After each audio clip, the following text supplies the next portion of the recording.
6 simple rules of life. 6 rules. That is all that stands between the life you are living and the life you were built for. Not 60 rules.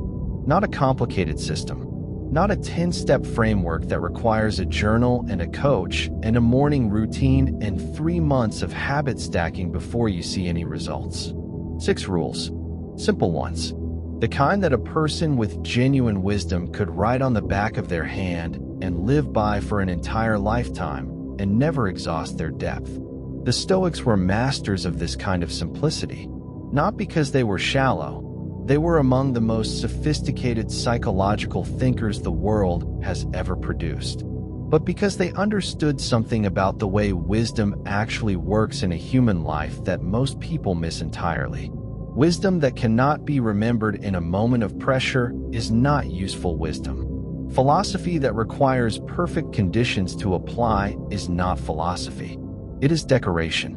The Stoics wanted rules that you could carry with you into the difficult conversation, into the moment of temptation, into the situation where every comfortable impulse is pointing you toward the wrong thing. Rules that were simple enough to recall instantly and deep enough to govern a lifetime. Today we are going through 6 of them, and I want to be honest with you from the beginning. These rules are going to sound familiar. Some of them you may have heard before in some form. But familiarity is the enemy of genuine understanding. You have heard them before, and you have not fully lived them yet. And that gap between knowing a rule and actually living it is what this video is going to close.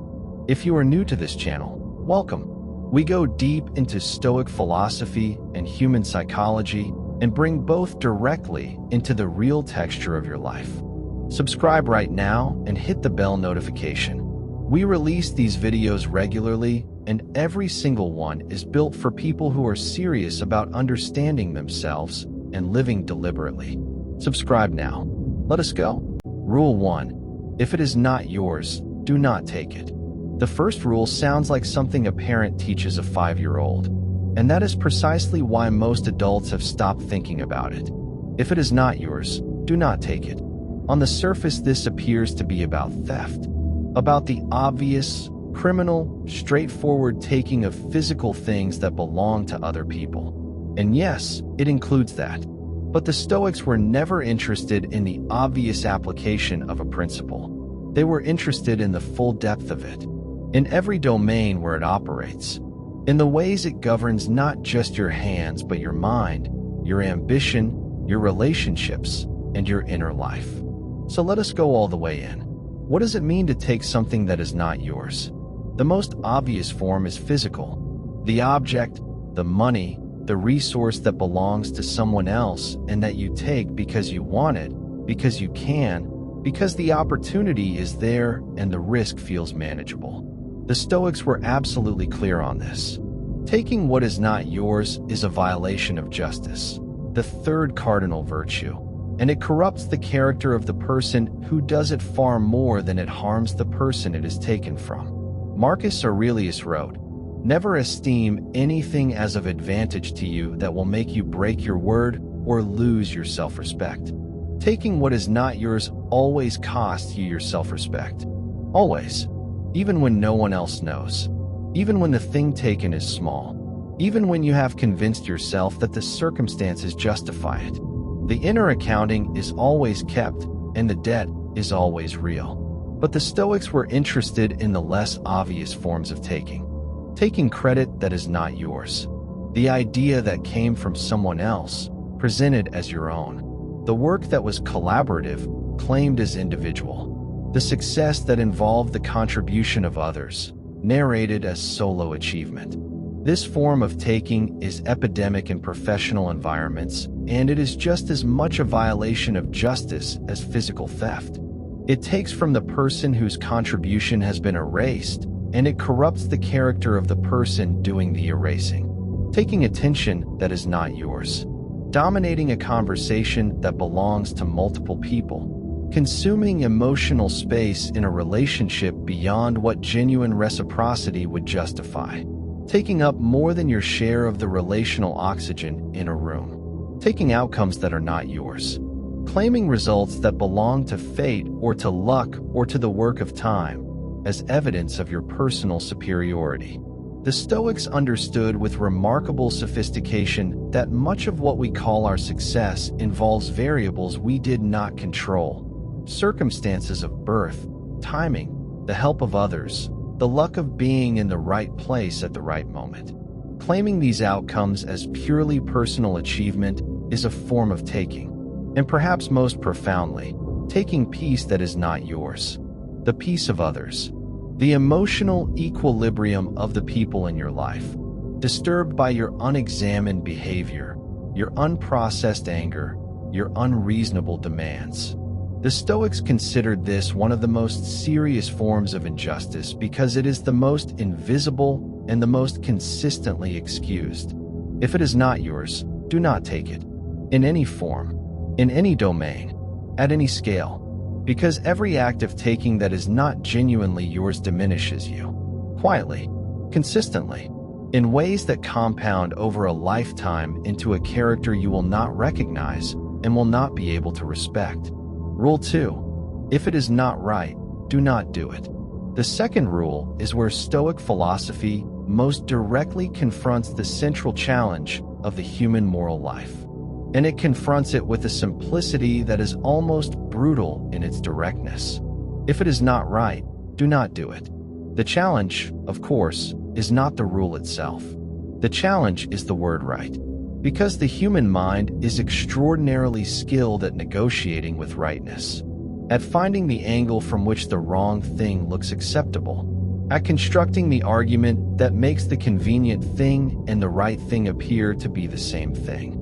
The Stoics called this sophistry, the use of sophisticated reasoning not to arrive at truth, but to justify what the desire has already decided. And they were, across every major Stoic philosopher, merciless in their critique of it, because they understood that the capacity for self-deception, for convincing yourself that the wrong thing is actually fine under these specific circumstances, is one of the greatest threats to genuine character development. Let me describe this pattern as it actually operates in a real human life. You know something is not right. Not a vague suspicion, a clear knowing. The kind that lives in the body before it has been processed by the mind. The tightness in the chest. The slight reluctance at the beginning of the action. The need to not think about it too carefully in order to proceed. And then the mind begins its work. It finds the justification. Everyone does this. The circumstances are exceptional. The person on the receiving end deserves it. The outcome will be better if I do this, even though it is not strictly right. I will make up for it later. This one time does not define me. These justifications are not stupid. They are often quite sophisticated. They are constructed by the same intelligence that is capable of genuine wisdom, turned instead toward the purpose of giving yourself permission. The Stoics called this the failure of the discipline of assent, the failure to examine the impression. In this case, the impression that the wrong thing is actually acceptable under these circumstances, before accepting it and acting on it.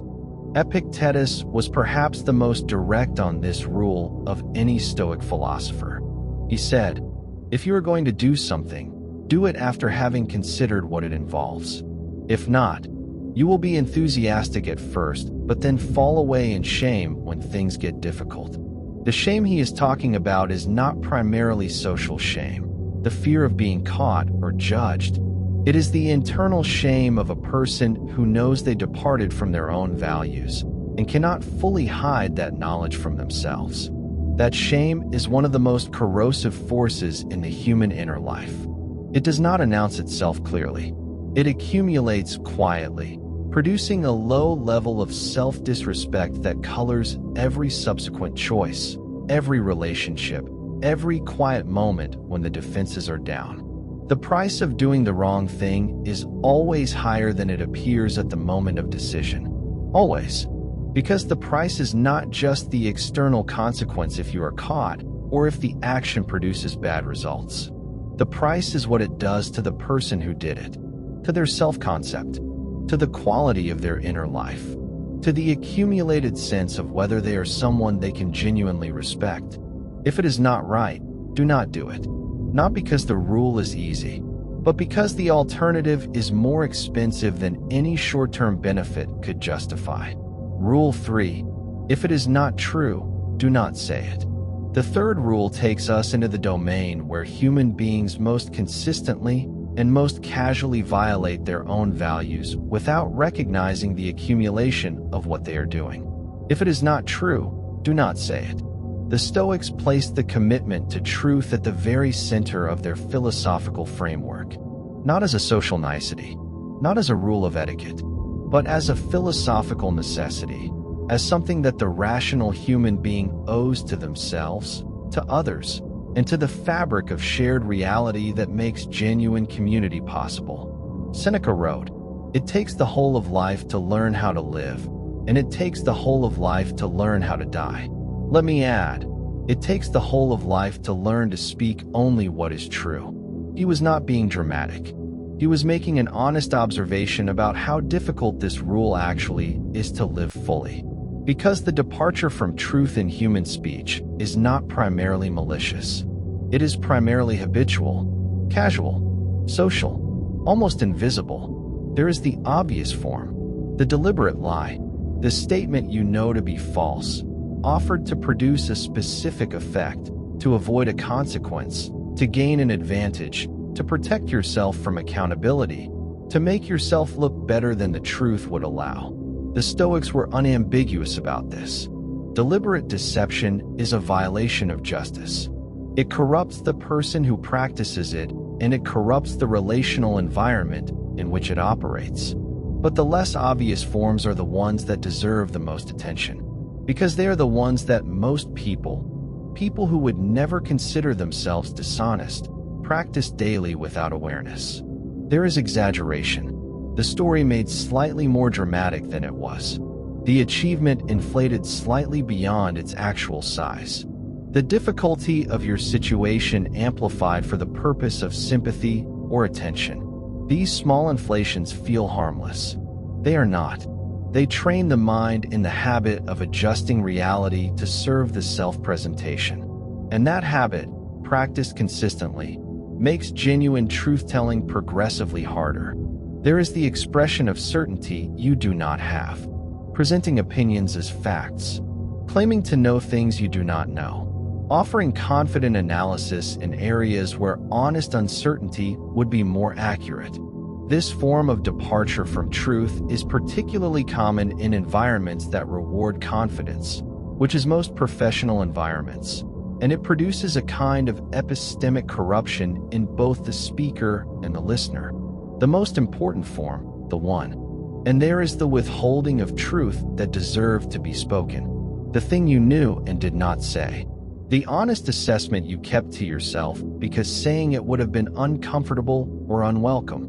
The feedback you withheld, the concern you suppressed, the genuine thought you replaced with something more socially acceptable. The Stoics considered this a form of dishonesty too, not as severe as deliberate deception, but belonging to the same category of departure from genuine truth.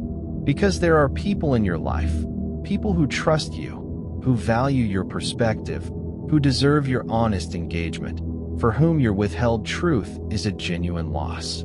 Marcus Aurelius wrote, "If it is not right, do not do it. If it is not true, do not say it." He placed these two rules together in the Meditations because he understood they are expressions of the same underlying virtue. Justice in action and justice in speech. Both require the same courage. Both are violated by the same mechanism, the preference for convenience over integrity. If it is not true, do not say it. In the full depth of what that means. The deliberate lie, the casual exaggeration, the performance of certainty you do not have, and the truth withheld when it should have been spoken. All of it. None of it. Only the truth. Only what is actually true. Rule 4. If it is not good, do not keep it. The fourth rule is the one that will require the most from you. Not intellectually. Practically. Because this rule, taken seriously, demands that you look honestly at what you are keeping in your life, what you are holding on to, what you are refusing to release, and ask with genuine courage whether it is good.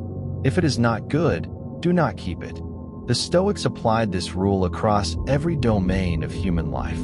And I want to go through the most important ones because the application is different in each domain and each one deserves its own honest examination. The most obvious application is to possessions, the physical accumulation of things that no longer serve a genuine purpose. The Stoics, influenced in this by their philosophical cousins the Cynics, were deeply skeptical of the human attachment to objects. Not because possessions are inherently evil, but because the attachment to them, the keeping of things that are not good simply because releasing them is uncomfortable or because the accumulation itself has become a source of identity, is a form of slavery. Marcus Aurelius practiced this with remarkable consistency for a man who had access to the full material wealth of the Roman Empire. He lived simply. He kept what served genuine purpose and released the rest. And he understood that this practice was not deprivation, it was freedom. But the more important application of this rule is not to possessions. It is to relationships.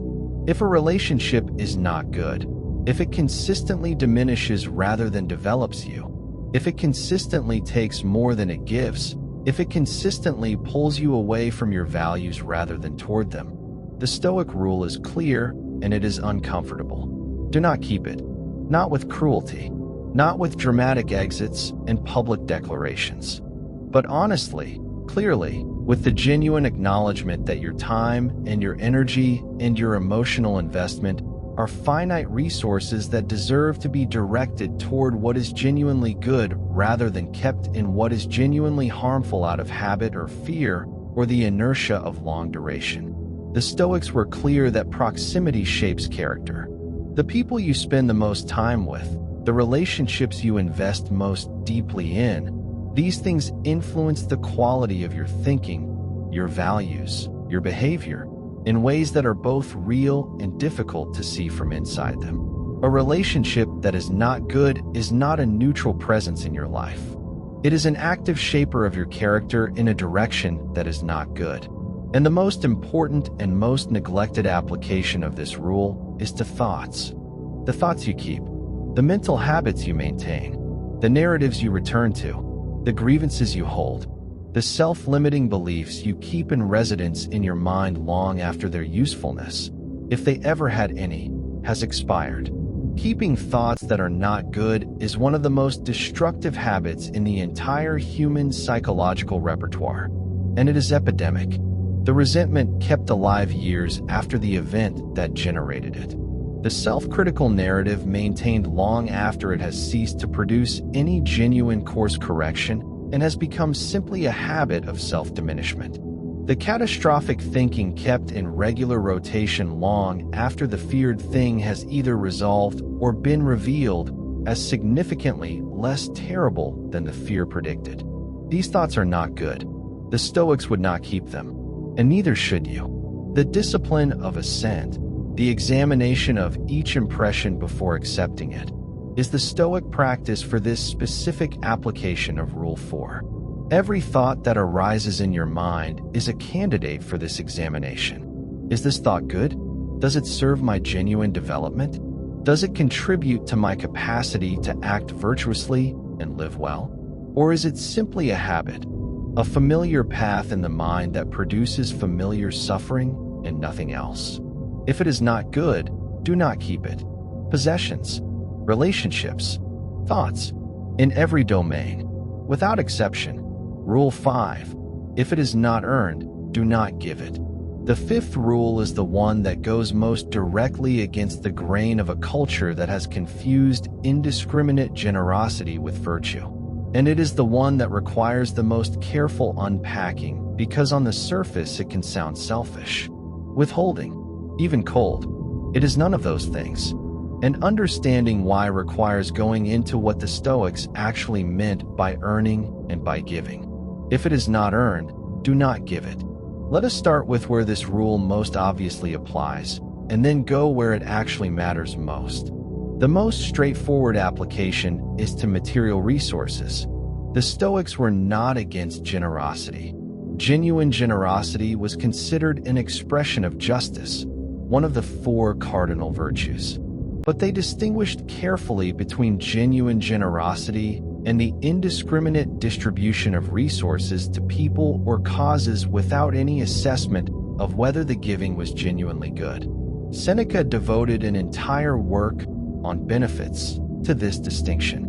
He argued that giving to someone who has not demonstrated readiness to receive and use a benefit well is not generosity. It is waste. Sometimes it is worse than waste. It enables patterns that genuine generosity would have required the person to move beyond. But the most important application of this rule is not to material resources. It is to trust, to respect, and to access to your inner life. Trust that is not earned should not be given. This sounds obvious, and yet the human tendency, driven by the desire for connection, by the fear of loneliness, by the optimism that wants to believe the best of everyone, is to extend trust before it has been established, to give full access before the pattern of behavior that justifies that access has been demonstrated. The Stoics were not cynics about human nature. They genuinely believed in the rational goodness available to every human being. But they also understood that believing in someone's potential and giving them trust they have not yet earned are 2 completely different things. You can believe in a person's capacity for goodness while still requiring them to demonstrate it before extending the trust that genuine goodness has earned. Expression: respect is the most important one. Respect that is not earned should not be given. This is the most countercultural application of Rule 5 in the contemporary world. Because modern culture, particularly in its most idealistic expressions, insists that respect should be given freely and unconditionally to every person as a baseline. The Stoics made a crucial distinction here. They absolutely believed in the unconditional dignity of every human being, the recognition that every person possesses rational nature and is therefore deserving of basic human regard. That baseline of regard was never conditional for them. But respect, genuine, deep, full respect, is different from basic human regard. It is earned through the quality of a person's choices, their character, their consistency of virtue over time. And giving it before it is earned not only diminishes the respect itself, but also removes the incentive for the person to do the work of earning it. Epictetus was direct. Do not give your opinion unless asked. And in the same spirit, do not give your trust, your respect, your admiration, your full presence and investment unless they have been earned by the quality of what the person brings to the relationship. This is not withholding. This is discernment. And discernment is a form of wisdom, the first cardinal Stoic virtue, applied to the management of your most valuable inner resources. If it is not earned, do not give it.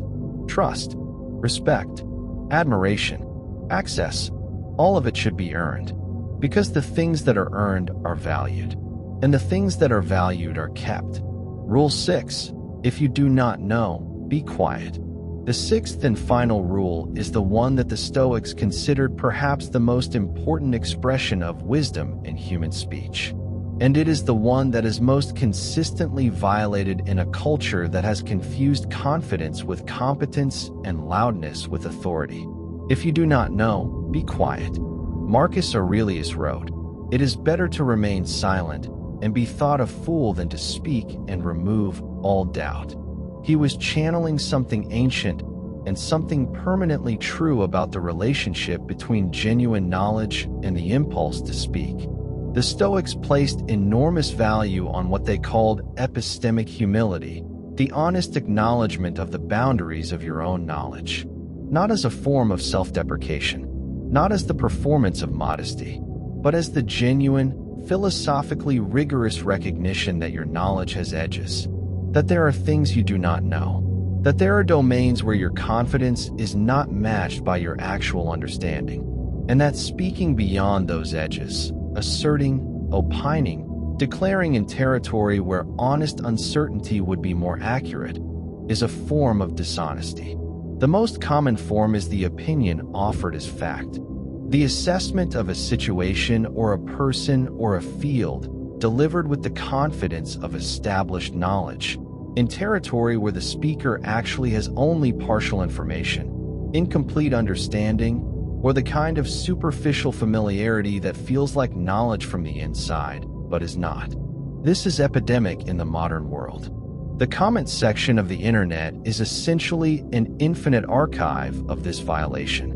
People speak with absolute confidence about medicine, about economics, about law, about psychology, about history, about science, in domains where their actual knowledge is thin, where the genuine experts are complex and uncertain, where the honest statement would be, "I am not sure. I have limited knowledge here. I could be wrong." But thin knowledge delivered with confidence is socially rewarded in ways that honest uncertainty is not. And so the habit builds. The voice gets louder in inverse proportion to the knowledge behind it. And the result is a cultural environment so saturated with confident ignorance that genuine expertise becomes difficult to distinguish from its simulation. In your personal life, in your relationships, your conversations, your decisions, the violation of this rule produces specific and consistent damage. When you speak without knowing, you damage your credibility. Not immediately, necessarily, but over time, the pattern is recognized. The people around you begin to calibrate your confidence against the reliability of what follows it. And when they discover that your confidence is not reliably predictive of your accuracy, the confidence itself becomes a signal to discount rather than a signal to attend to. When you speak without knowing in a situation that matters, a decision that needs accurate information, a relationship that deserves honest communication, a moment where someone needs genuine guidance rather than confident noise, the damage is immediate and real. And when you speak without knowing about other people, offering confident assessments of their character, their motivations, their inner life, you produce the specific injustice of misrepresenting a person to others or to themselves based on incomplete information. The Stoics considered this a serious violation of justice, because every human being deserves to be seen accurately, and seeing someone inaccurately, and then speaking that inaccurate seeing as if it were truth, takes something from them that they have a right to. Here is what the Stoics want you to understand about the silence that this rule requires. The silence is not weakness. It is not ignorance performing itself. It is not the absence of something. It is the presence of something. Specifically, the presence of the intellectual courage to acknowledge the boundary of what you know and to stay on the right side of it. Socrates, the philosophical ancestor of the Stoic tradition, considered the acknowledgement of his own ignorance to be his single greatest wisdom. He was the wisest man in Athens, the oracle had said, and his explanation was this: "I am wiser than other men only in this, that I know nothing." That acknowledgement, the genuine, non-performative recognition that your knowledge is limited, that your certainty should be proportionate to your actual understanding, that silence in the face of genuine uncertainty is the more honest and the more courageous choice, is one of the highest expressions of Stoic wisdom. If you do not know, be quiet, not because speaking is bad, but because the words that come from genuine knowledge, genuine understanding, genuine certainty, those words are worth something. They carry weight. They are listened to. They build the reputation of a person whose speech can be trusted. And the words that come from the pretense of knowledge, from the impulse to fill the silence with the appearance of understanding, devalue all the words that come before and after them. Be quiet when you do not know, and speak clearly, confidently, fully when you do. That ratio, quiet in uncertainty, clear in knowledge, is one of the marks of genuine wisdom, and it is one of the most valuable reputations a person can build. The integration, 6 rules, 1 character. 6 rules, and I want you to notice something about them before we close. They are not 6 separate instructions for 6 separate situations. They are 6 expressions of the same underlying character. The character the Stoics were trying to build in every person who engaged seriously with their philosophy. The person who does not take what is not theirs is practicing justice. The person who does not do what is not right is practicing courage and wisdom simultaneously. The person who does not say what is not true is practicing justice in speech. The person who does not keep what is not good is practicing wisdom in their relationship with possessions and thoughts and people. The person who does not give what is not earned is practicing the discernment that wisdom produces. And the person who is quiet when they do not know is practicing the epistemic humility that genuine wisdom requires. All 6 rules are wisdom. All 6 rules are justice. All 6 rules are the daily, practical, moment-to-moment expression of the Stoic character.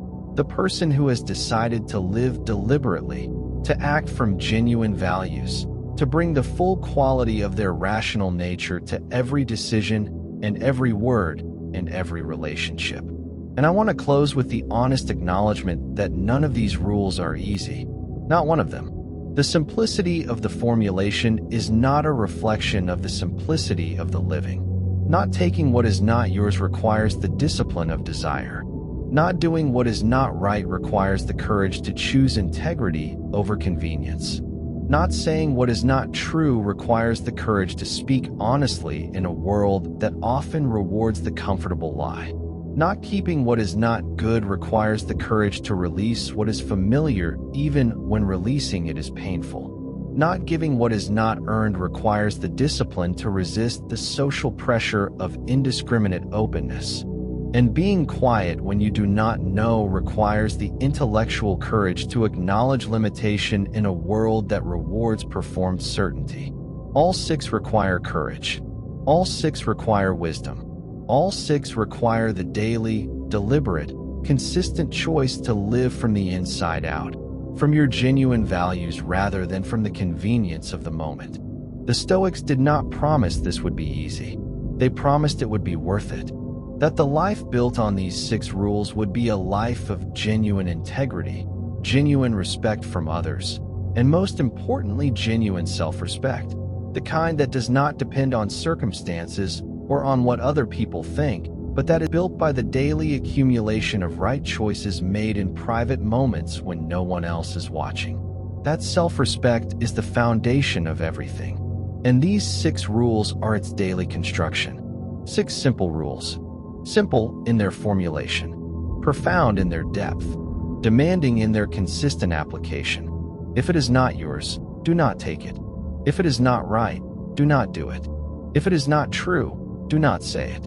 If it is not good, do not keep it. If it is not earned, do not give it.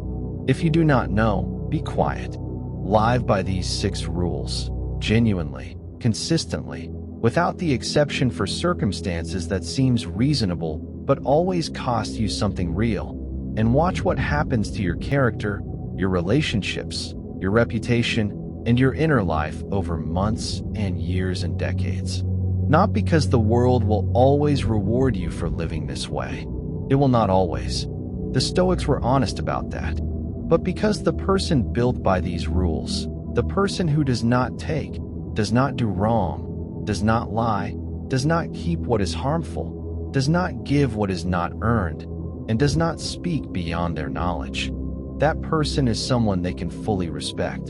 And that self-respect is the foundation of everything else worth building. If this video gave you something real, something that clarified a rule you had known the words of but not yet fully lived, please share it with someone who needs to hear it. Leave a comment below telling me which of the 6 rules is the most challenging for you right now, and what living it more fully would change in your life. I read every single comment, and I genuinely mean that. Subscribe to this channel right now if you have not already. Hit the bell notification. We release deep Stoic philosophy and psychology content regularly, and every video is built for people who are serious about the examined life. 3 seconds. Subscribe now. 6 rules. That is all. Live them fully. and watch what becomes possible. Thank you for being here. Take care of your minds. See you in the next one.